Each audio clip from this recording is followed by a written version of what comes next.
it feels like really cheap as well when I'm playing this. What do you mean? Because I always feel like I get pumped if I'm in first place. Like, I mean, like, relentlessly, like, done up the ass. Like, every fucking blue shell in the universe just reams me at every fucking corner. It just, I don't know. I feel this game's really unfairly balanced with, like, items.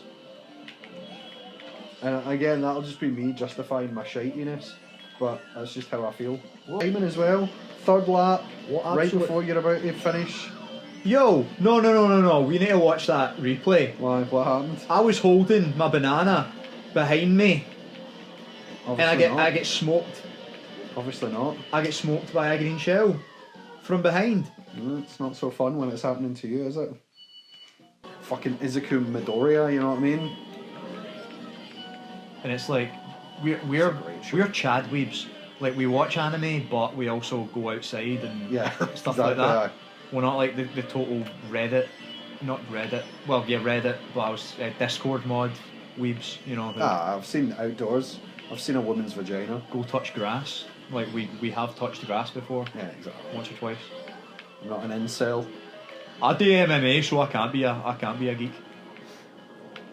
You're judging me because I'm a woman. Like, I'm not judging you for I didn't write this article. You're the one judging me for being Again, a fucking straight white male. It's a Cosmo article. I didn't write it, but I was reading it because it was on at MSN Today and I was bored. That's what I'm saying. I'm sick of reading about fucking Russia v Ukraine. Yeah. So I was like, I'll read this article about what a pick-me girl is. I was like, oh, fuck it, I'll read that. Did you hear Tim Westwood's being Me Too'd? Is he? Aye. Who's he again? Not surprised. Pimp My Ride UK. Oh, right. Yeah. He's the guy who, a comedian said this, so take it with a pinch of salt, but apparently he was doing a gig in Cavos that this guy was out, and he came out and he just got on the mic and he went, all the girls who's got a filthy pussy, put your hands in the air. So, him getting Me Too, I would not be that surprised. So aye. Fair enough. Walloper. Yeah. I was first for like 75% of this race. Yeah. Got pummeled, lost a couple of coins and that's it. And now I'm fucking fifth. This game is such fucking dog shit. Is that another blue shell? That is another blue shell. Get out of my face, man. Something that's out of your pure experience. It's like, that's just fucking life. Yeah, but she's Rey, she can do anything. No, exactly. Has never even seen or heard of a lightsaber before, but swings about Kylo Ren on a first attempt. You're like, just shut up. I somehow deflects his force powers. Oh, but she's such a powerful Jedi. Fuck off. Because Palpatine's her granddad, because that's how the force works, I guess. She's a child of destiny. But Anakin's the chosen one or whatever, and Leia's his daughter, so why is Leia not insanely powerful and shit? Yeah, exactly. Like, I don't know. A single. This has been a rough one, this race, to be fair. This has been a rough one. But yeah, whatever, cool, diversity, yeah, great, no problem. But just tell a good story, that's all I give a shit about. You little cunt. That's not their priority. So yeah, that's where the nerds, the hardcore nerds who want to make this shit good, aren't allowed in the writing room. Because like Mando season 1 especially, it felt like they just let them do what they wanted. Just actually tell a good story, because Star Wars is one of those things. Every filmmaker in Hollywood pretty much will have grown up watching Star Wars. How the fuck is fucking Yoshi in front? And now I can't see jack shit. Straight, fly straight, just go straight. I have zero coins because when I get struck by lightning, I lose fucking 50 fucking coins. Yeah.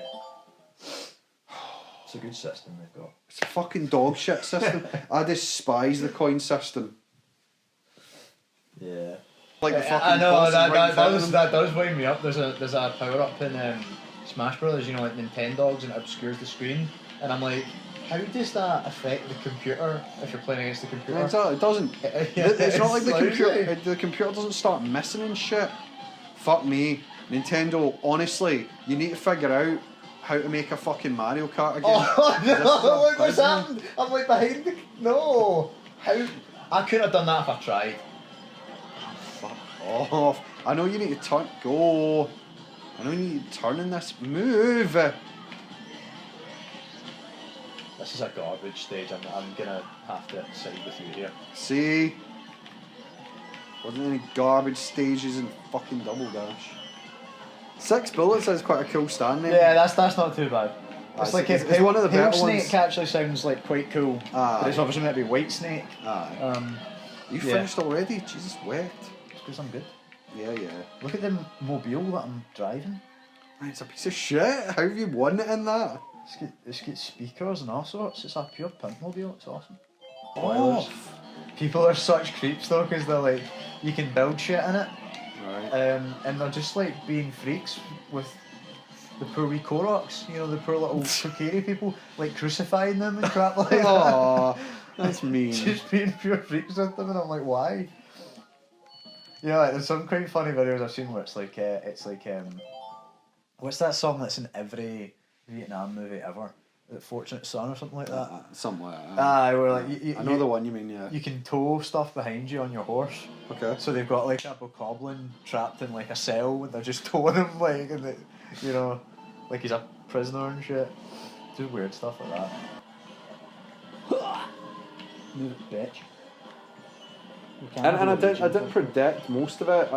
The only part that actually genuinely kind of annoyed me was the scene when Superwoman or Supergirl took him up into space to get him struck by lightning.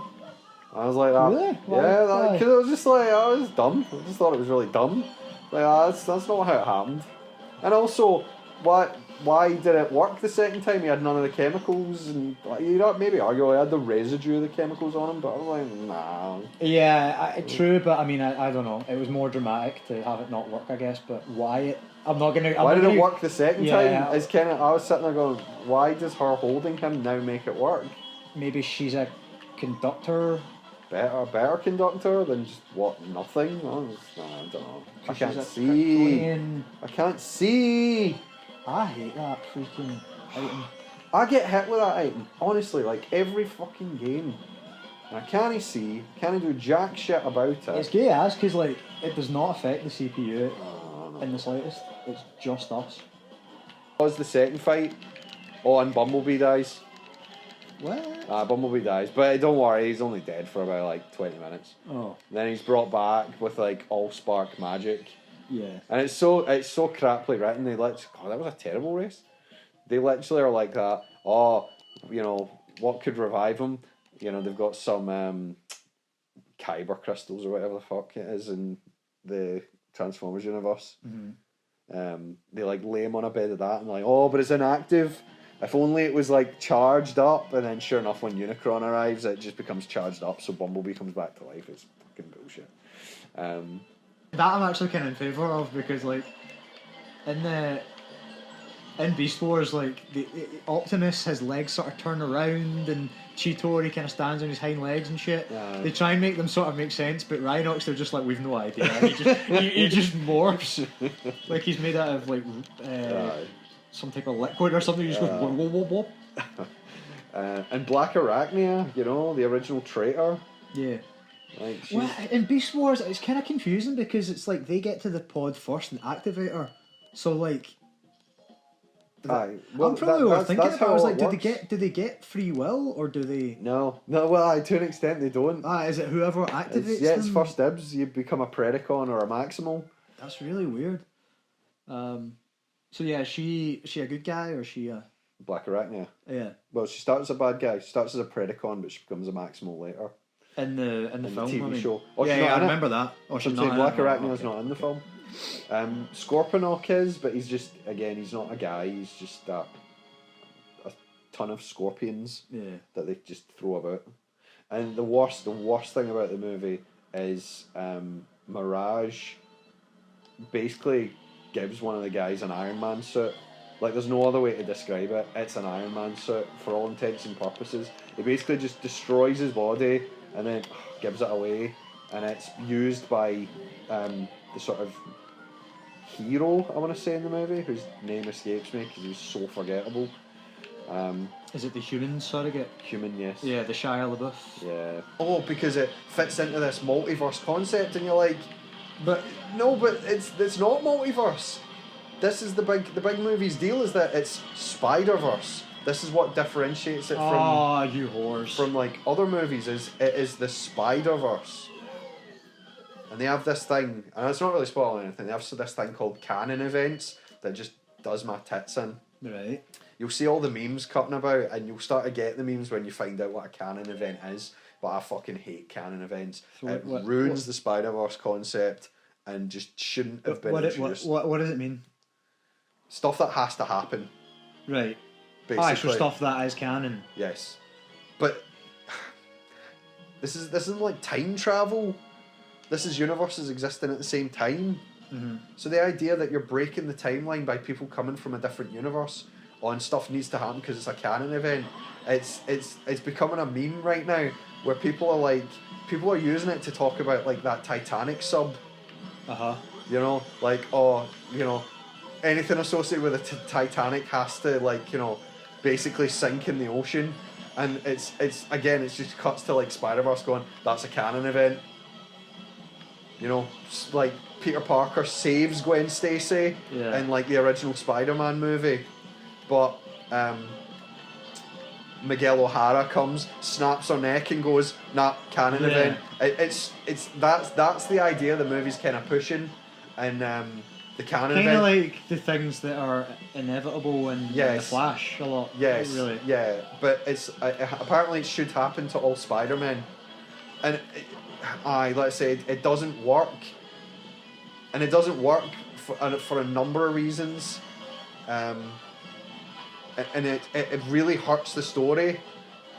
You know, it would have been easier to just really simplify the story in terms of why people are going where they're going. So why does Miles go where he goes? What is Miguel's deal? Why, you know, what is Miguel's, oh my god, what's Miguel's plan in all this? Who's the bad guy? I'm not a fan of blooming alternate versions of the same characters. I despise that. Especially in this movie. We don't need that. We've got a villain, we've got an antagonist. But then we've got another guy who wants to be the antagonist too.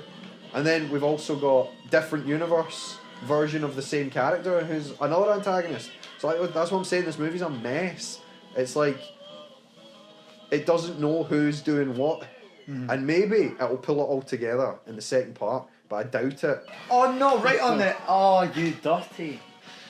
That wasn't even my red shell, that was him with a red shell. I tried to catch him with a banana before he snuck past me. I had the music box as well, but I just didn't. I was actually dominating that race, but I was too engaged in your story. No, I just kept falling off. There's like a ringer in front of you, and she walks out first, and so she says like, "Also, just tap me on the shoulder when you want to go out. You know, if there's a certain part in the song or what have you. You know, like there's like a 10-second intro and then it drops or what have you." Yeah. So like I was like, "Oh yeah, awesome, cool, no problem." And then the song comes on, and she sort of looks at me and just kind of smiles, and I'm like, and then I start laughing. I'm like, I've never heard this song in my life, because it was like a reggae sort of remix of "London Calling" by The Clash. So like she's laughing as well, and I was like, "Will we just go?" And she was like, "Yeah, okay, let's do it." So I go out and I looked at the DJ and I sort of was like, "What the fuck is this tune?" But yeah, but I'm using that as a sort of case of like nothing went right and we still got the dub. So I'm trying to kind of use that mentally as like an advantage next time.